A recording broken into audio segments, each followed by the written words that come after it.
pa' que no se diga más, pa' que no se diga más, pa' que no se diga más.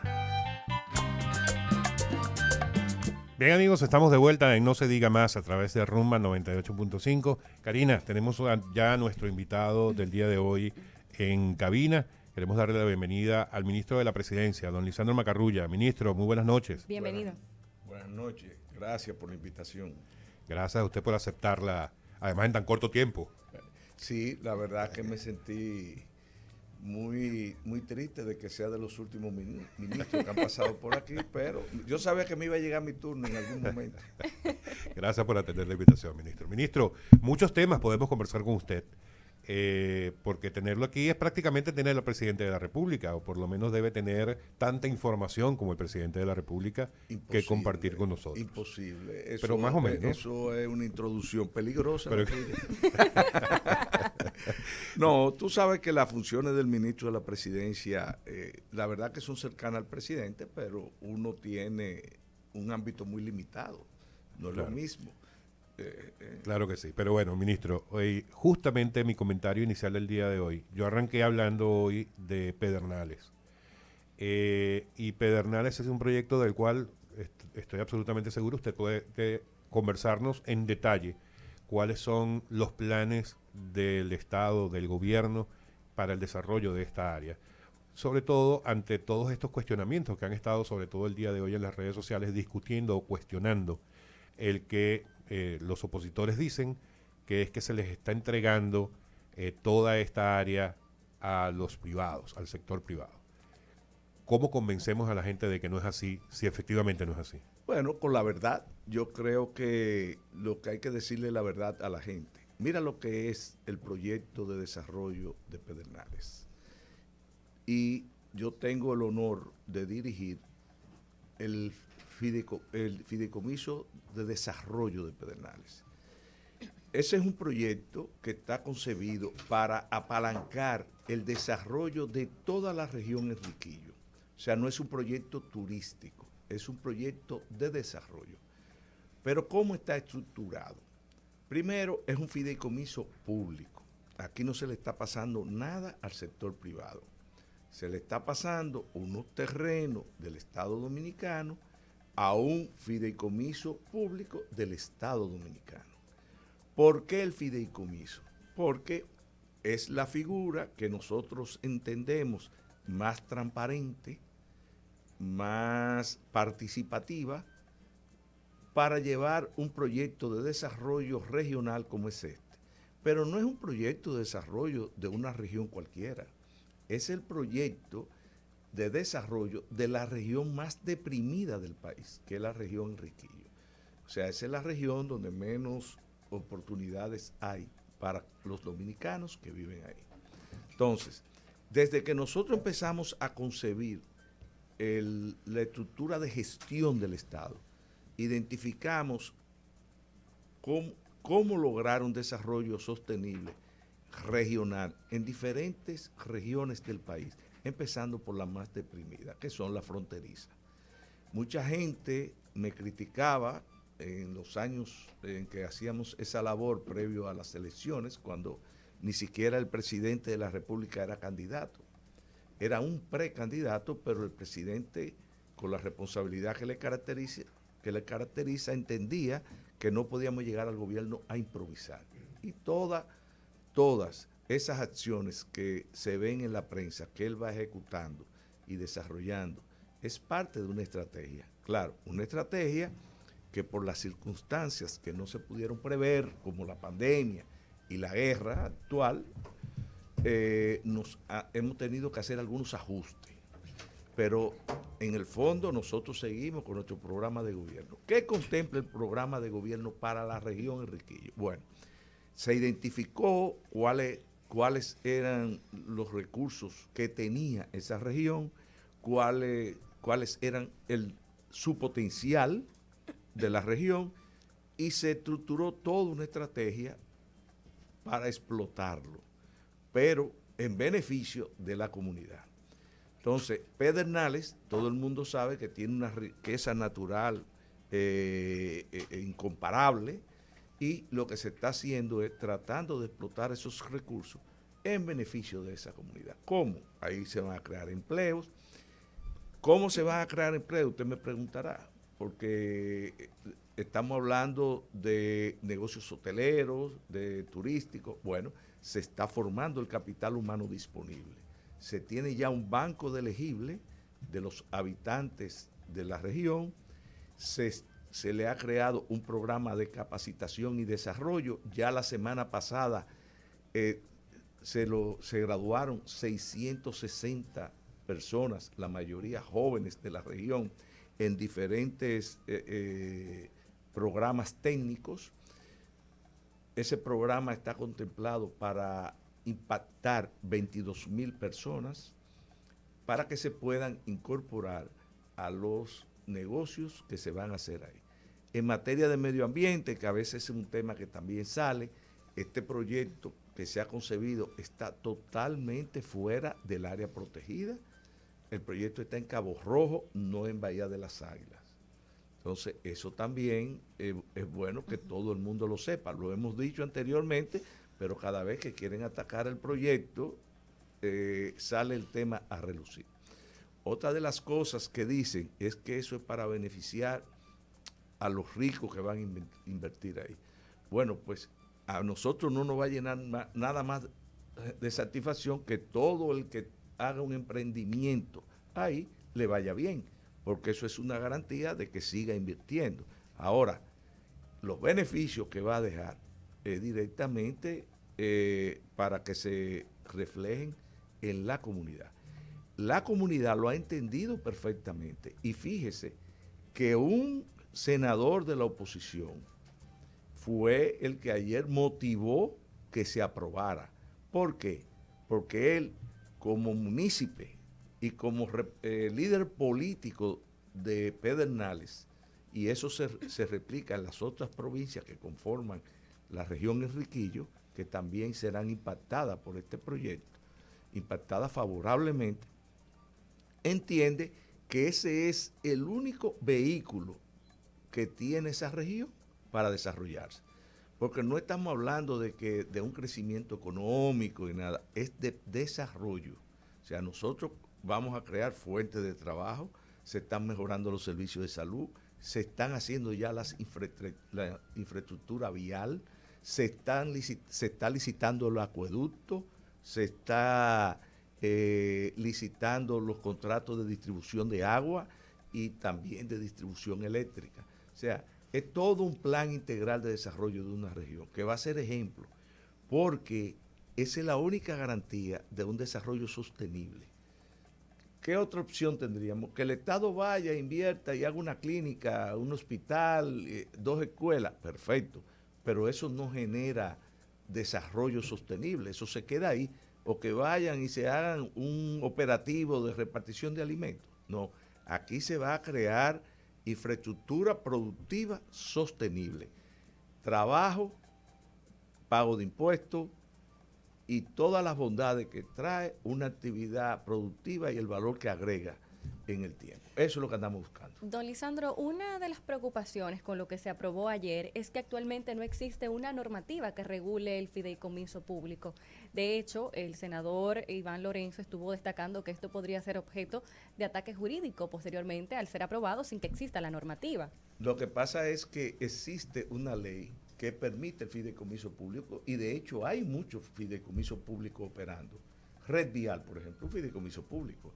Y hay muchos otros. Hay muchos otros fideicomisos públicos, pero Red Vial es el más famoso. Lo que no hay uno específico de fideicomiso que ya nosotros lo sometimos. Pero nosotros no podemos esperar para desarrollar Pedernales y la región Enriquillo a que pase la ley de fideicomiso público. Pero hay una ley de fideicomiso que es la que ha servido de marco jurídico para todos los fideicomisos públicos que existen hoy. O sea que la persona que lo criticó no conoce la realidad de la República Dominicana.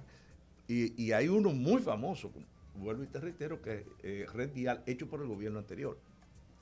Ministro, quizás una manera clara para que la gente común lo entienda, porque evidentemente los opositores ese es su rol, ¿verdad? Atacar cualquier cosa, sea positiva o no, del gobierno. Pero para que cualquier persona del común pueda entenderlo, podemos hacer una vez más, una diferenciación, una comparación entre lo que existe hoy en día en la región Enriquillo y lo que está previsto una vez que se pueda ejecutar ese plan de desarrollo.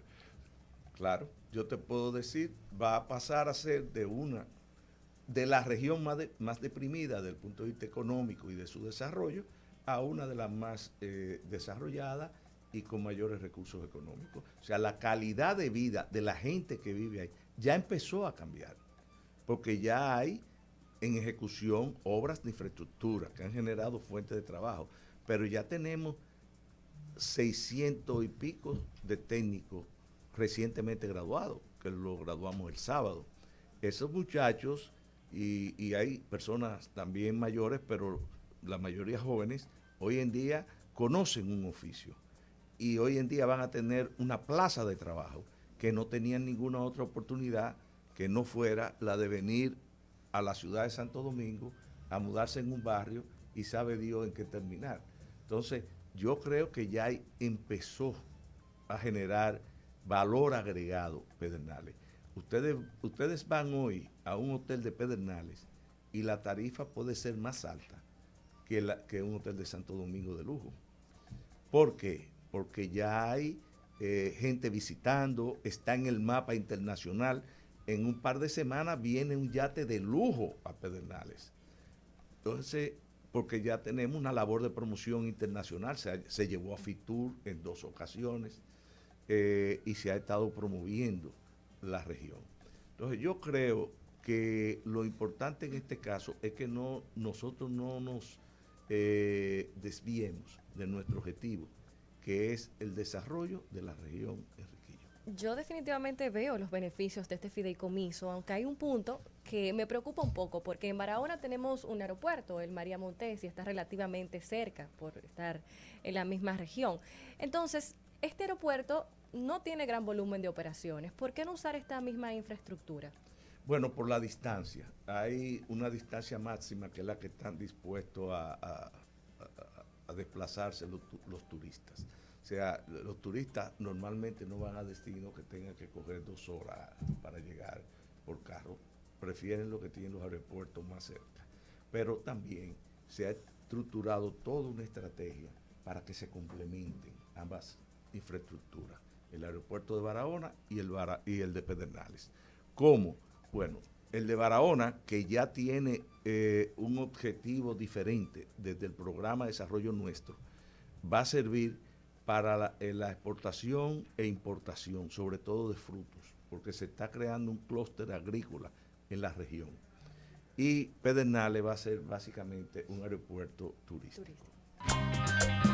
Amigos, estamos de vuelta en No se diga más a través de Rumba 98.5. Recuerden que pueden ver nuestra interacción en cabina a través de www.rumba985fm.com. Hoy estamos acompañados del ministro de la Presidencia, Lisandro Macarrulla. Ministro, le dije antes de la pausa que íbamos a hablar de transporte.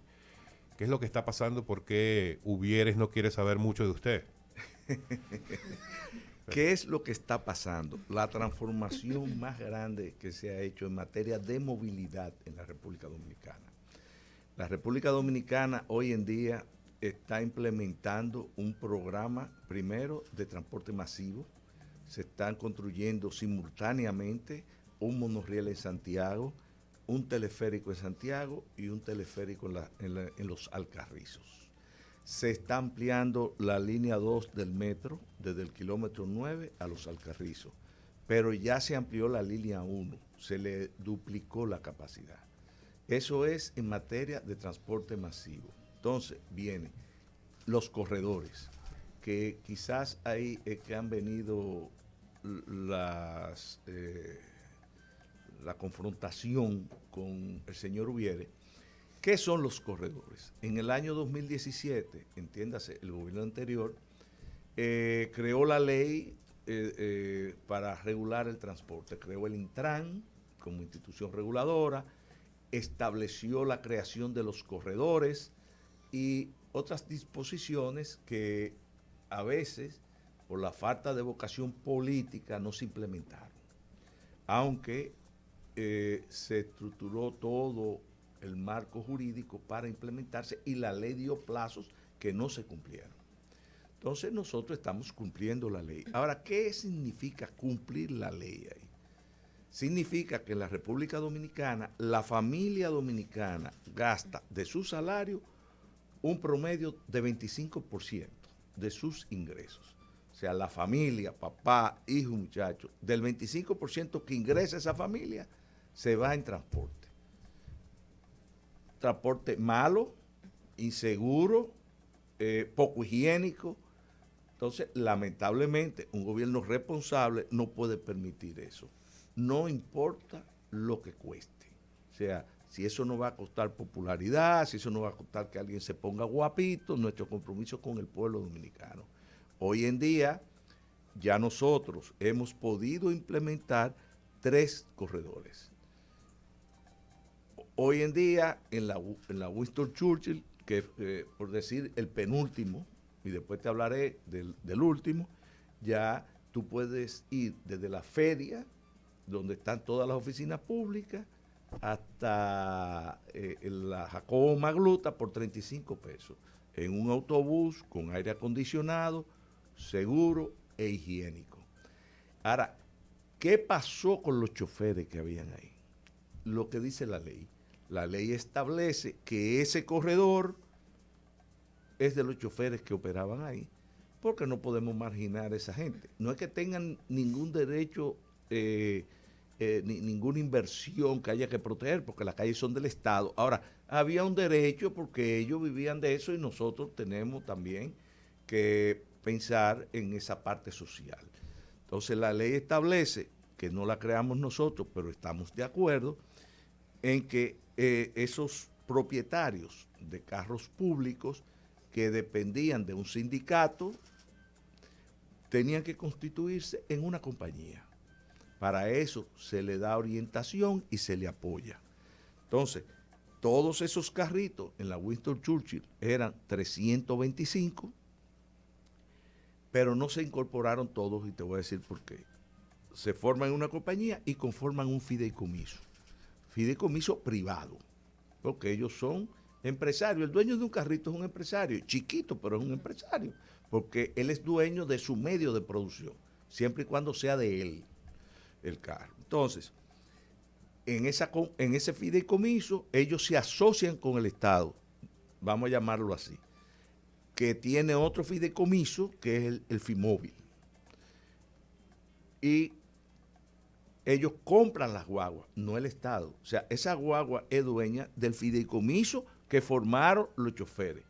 Y tú me dirás, bueno, no hay plaza de trabajo para tantos choferes, porque en una guagua equivale a 10 carritos, por decir algo. Entonces, gran parte de esos choferes, los que tenían más de cierta edad, se jubilaron. Creo, si mal no recuerdo, que la Churchill eran alrededor de 67. Entonces ya esos están pensionados.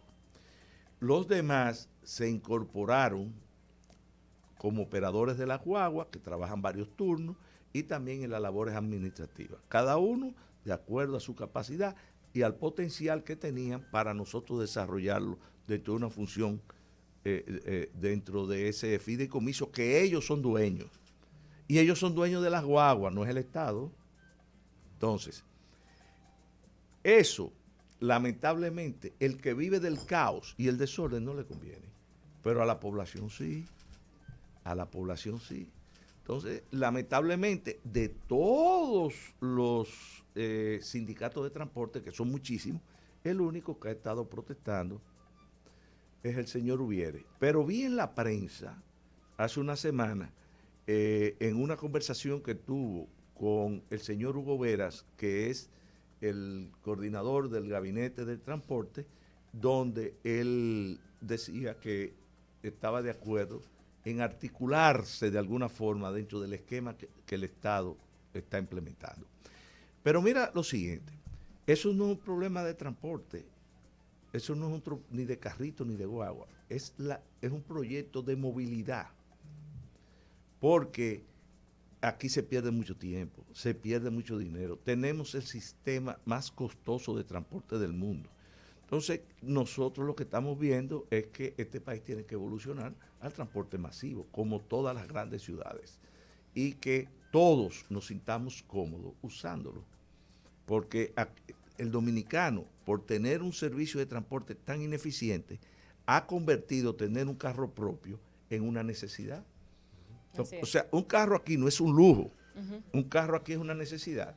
Pero tú sabes lo cómodo que tú tuvieras si tú puedes salir y montarte en una guagua segura, cómoda, e irte a tu trabajo sin tener que moverte en un vehículo. Claro. Como pasa en las grandes ciudades. Entonces, eso es lo que estamos tratando de lograr en la República Dominicana. Y lo estamos haciendo con un esquema inclusivo, porque aquí no se está desplazando lo que viven hoy del sistema del transporte. Probablemente alguno de los que viva de lo que estaba viviendo de algunos ingresos que no santos relacionados con el transporte, eso se moleste. Pero todo el que vivía de eso va a seguir viviendo y mejor. Y tienen seguridad social que no tenían antes. Están formalizados porque son compañías que no tenían antes. Entonces, que la sociedad se está beneficiando de ese proyecto de movilidad de muchas formas. Mira, el de transporte masivo, estamos hablando ya de los trenes, los monorrieles y el metro y los teleféricos. Esas estaciones grandes que se van a hacer van a tener estafetas de diferentes agencias del Estado para suministrar los servicios públicos. Si usted necesita renovar un pasaporte, a lo mejor no va a tener que ir a la dirección de pasaporte, lo va a poder hacer ahí. Pero también va a poder pagar la energía eléctrica, también va a poder recibir los servicios primarios de salud. O sea, todo eso, porque esa es la movilidad.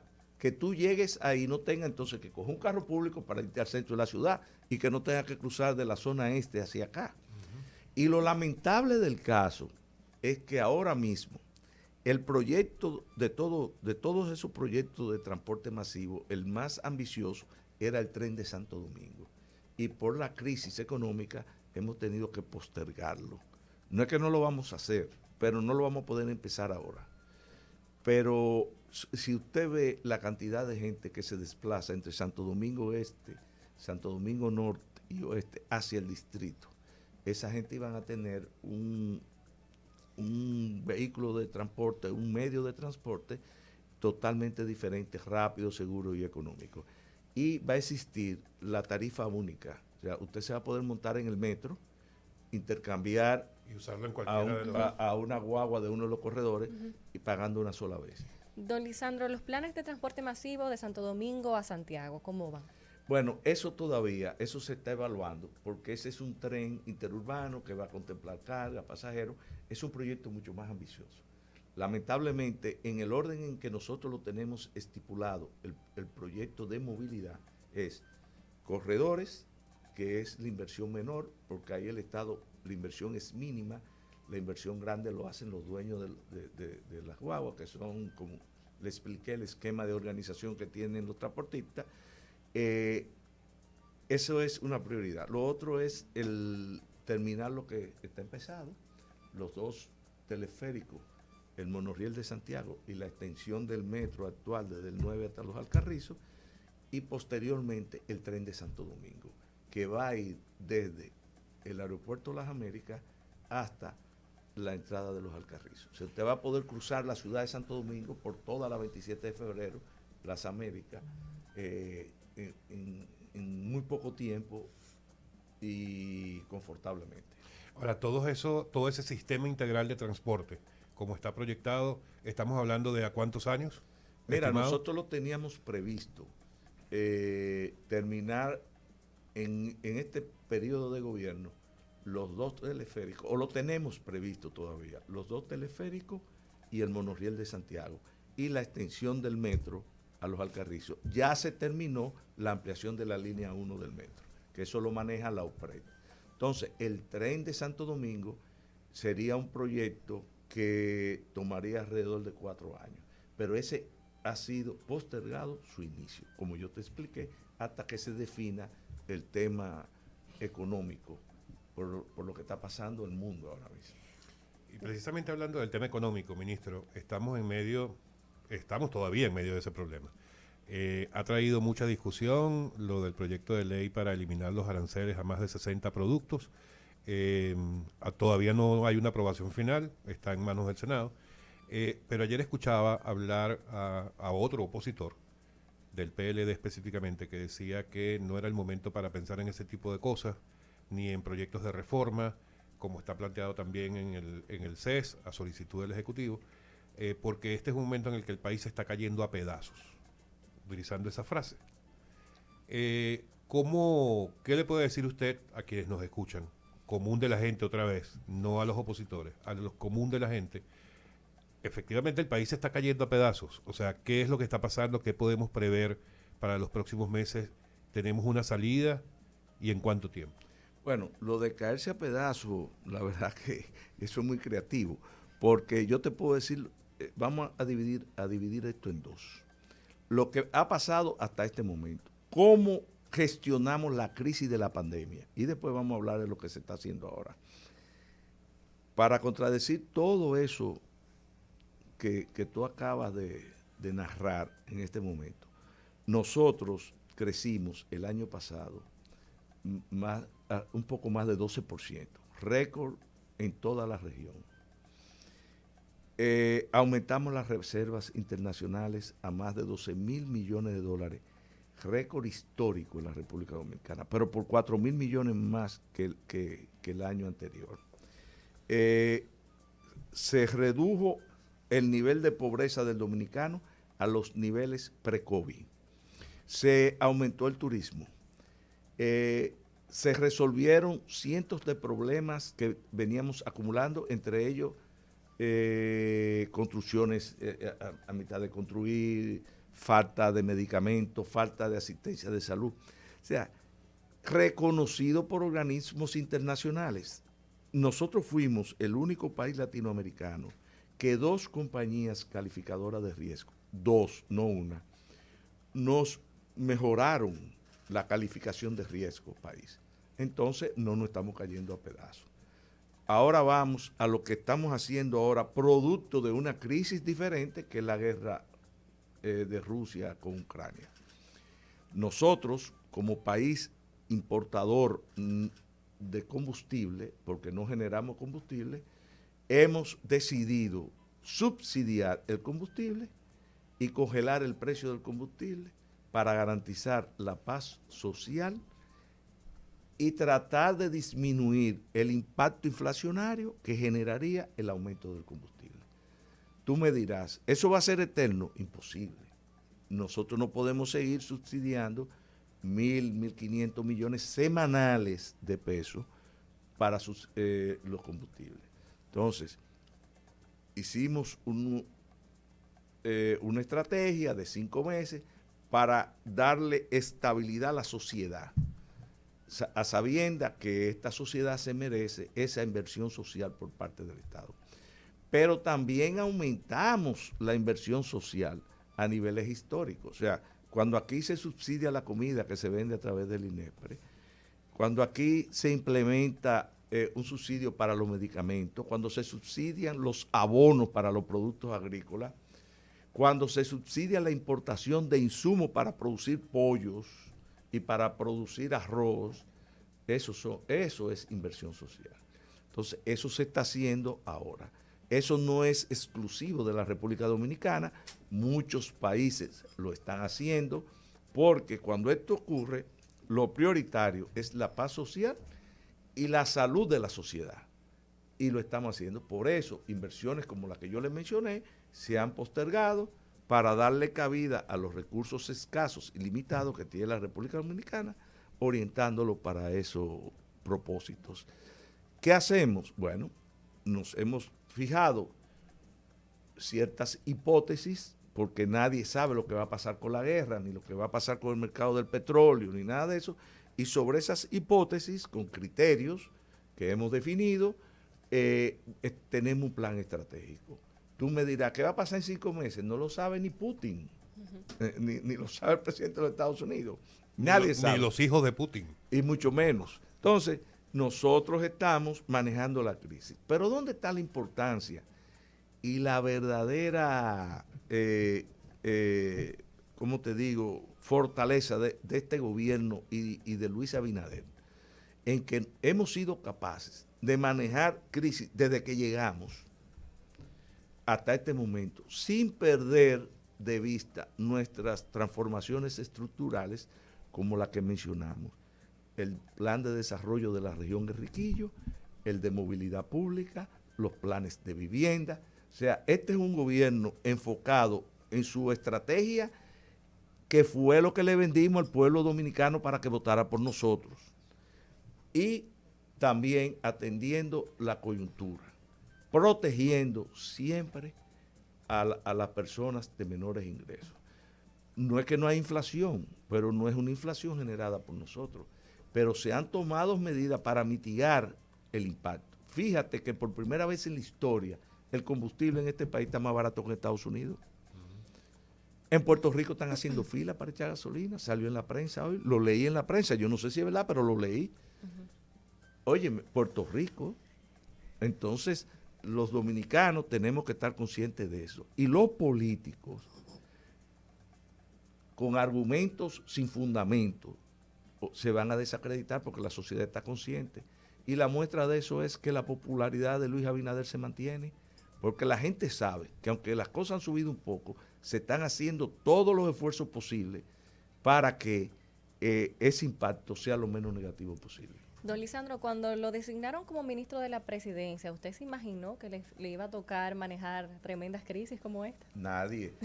Bueno, espérate. ¿O que iban a ser tan retadoras? Sí, mira. Porque crisis siempre hay. Déjame decirte, cuando me nombraron ministro, probablemente sí, porque ya sabíamos que estábamos en medio de la crisis sanitaria del COVID.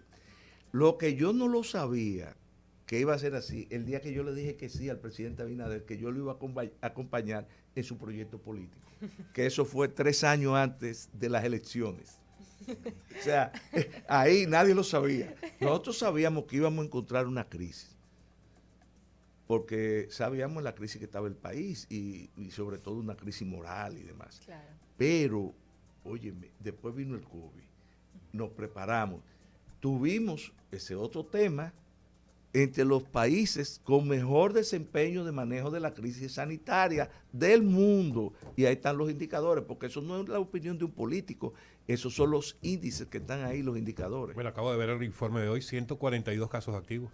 Correcto. O sea, pero, ¿cuántos murieron en la República Dominicana? Tenemos uno de los índices de letalidad más bajos del mundo entero. Y fuimos pioneros en la vacuna, fuimos pioneros en la tercera dosis, fuimos pioneros en la cuarta dosis, y se demostró los resultados. Cuando la oposición lo criticaba, yo recuerdo que decían que nos habíamos inventado la segunda dosis para comprar la vacuna y cogernos el dinero. Óyeme, yo no tengo que ver nada con la compra de vacunas, pues eso lo maneja otro sector dentro del gobierno, pero nada más lejos de la verdad que eso. ¿Y ustedes creen que la población no se da cuenta de eso? El dominicano no es bruto, y hay aquí sectores políticos que creen y se juegan con la inteligencia del dominicano. El dominicano ha sabido hacer los cambios políticos y votar por quien tiene que votar en cada ocasión con más inteligencia que los propios dirigentes. Ponte a ver la historia. Entonces, este es un pueblo que entiende y sabe lo que se está haciendo por él. Y sabe que nosotros el año pasado, a pesar de la crisis, ahorramos 32 mil millones de pesos de gastos superfluos. ministro, en solo un minuto, porque se nos acabó el tiempo, solo un minuto, ¿usted cree que, o qué hay que decirle a los opositores para que se vuelvan a sentar en las discusiones sobre la reforma constitucional? Mira, yo creo que todo lo que se puede hacer por lograr un diálogo es importante. Y no entiendo las razones por qué se retiraron, porque si llamamos a un diálogo es porque estamos discutiendo algo que se puede modificar. Entonces, participa, pon tu aporte en la mesa, y si es así y nos convence o convencemos a la sociedad, hacemos el cambio, pero en la mesa, no, si tú te paras de la mesa ya no te pueden tomar en cuenta, porque el diálogo continúa, porque no es solamente un diálogo entre políticos, y no todos los políticos se retiraron. Eso es un diálogo con la sociedad. El CES es el Consejo Económico y Social, donde participan diferentes sectores de la sociedad, donde el sector político es un sector, pero hay un sector social con cientos de organizaciones, hay un sector empresarial, hay un sector sindical. Entonces, el diálogo continúa y los políticos que actúen de esa forma se quedarán atrás y la sociedad lo va a entender. Bueno, se nos acabó el tiempo, don Lisandro, pero aquí pudiéramos seguir la conversación por horas y horas. ¿Cuándo vengo? La semana que viene. Vamos a poner fecha, Mercedes. Es con Mercedes. No, ya yo sé. Muchas gracias, ministro. Ha sido el ministro de la Presidencia, don Lisandro Macarrulla. Muchísimas gracias por acompañarnos el día de hoy. Gracias a ustedes. Amigos, a ustedes, por supuesto, las gracias que les damos todos los días por acompañarnos. Será mañana viernes que volvamos a hablar con ustedes. Bye, bye. No se diga más. Pa' que no se diga